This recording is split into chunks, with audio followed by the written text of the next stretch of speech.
Hello, this is Angelica Francis with Sandcastles Ranch, and a lot of people inquire about the interior of the trailer.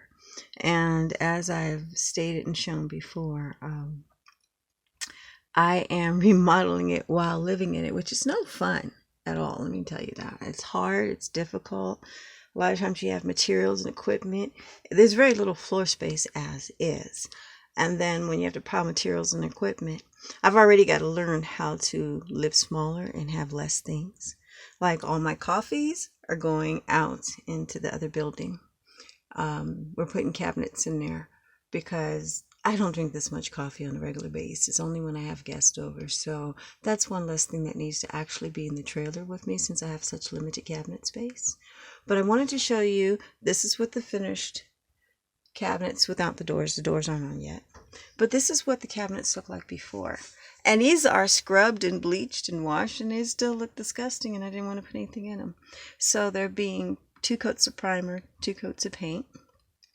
This shelf was left because I needed one shelf to hold things because my counter, this is stuff that came out of the cabinets, was already full of the stuff from the 3 cabinets, and it wasn't enough for the last cabinet to go in any counter space and leave me any space to still be able to cook and function.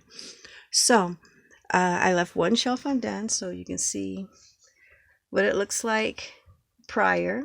40-year-old trailer, 40-year-old ugly wallpaper, and contact paper that no matter how hard we tried with razor blades and things would not come up. And so what I'm going to do is 2 coats of primer, 2 coats of paint. This is what the finished product looks like with 2 coats of primer and 2 coats of paint.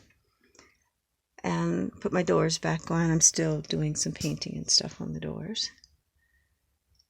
But it's coming together, yay! I'll have my little bit of counter space back because it won't be filled with the things that are in my cabinet.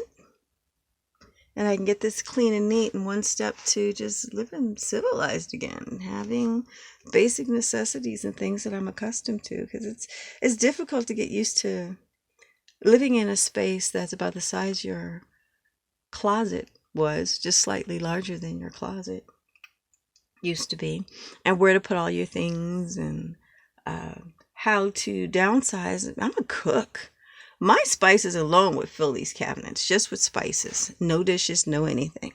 So how to downsize and only have what I absolutely need, and then have everything else stored in the garage, which is a large building, on shelves, whereas I need to do specialty deals, meals and birthday stuff and beauty products and whatever else it is that I'm making that day, just go get the ingredients out of the garage and bring them in. But what I need on a day-to-day basis, I'm a tea drinker, so all my tea stuff must. But I'm not a coffee drinker, so the coffee stuff can go out because the only time I break out coffee is when I have guests. And I also have the Starbucks instant coffee in the individual serving package in one of the jars back there. So I don't really need it.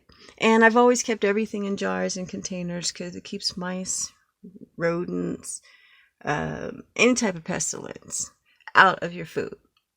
And I've done that everywhere I live. So everywhere I have containers. The problem was these shelves were too small for most of my containers, height-wise. So I have to get new containers or only use the small jars. And these were from candles, and I love these jars. And I collect them because I do use them for herbs and all kinds of cool things. But back to before, icky. Even washed and scrubbed, gross. And after. And so the renovations are underway. I'll show you some more when I get them done.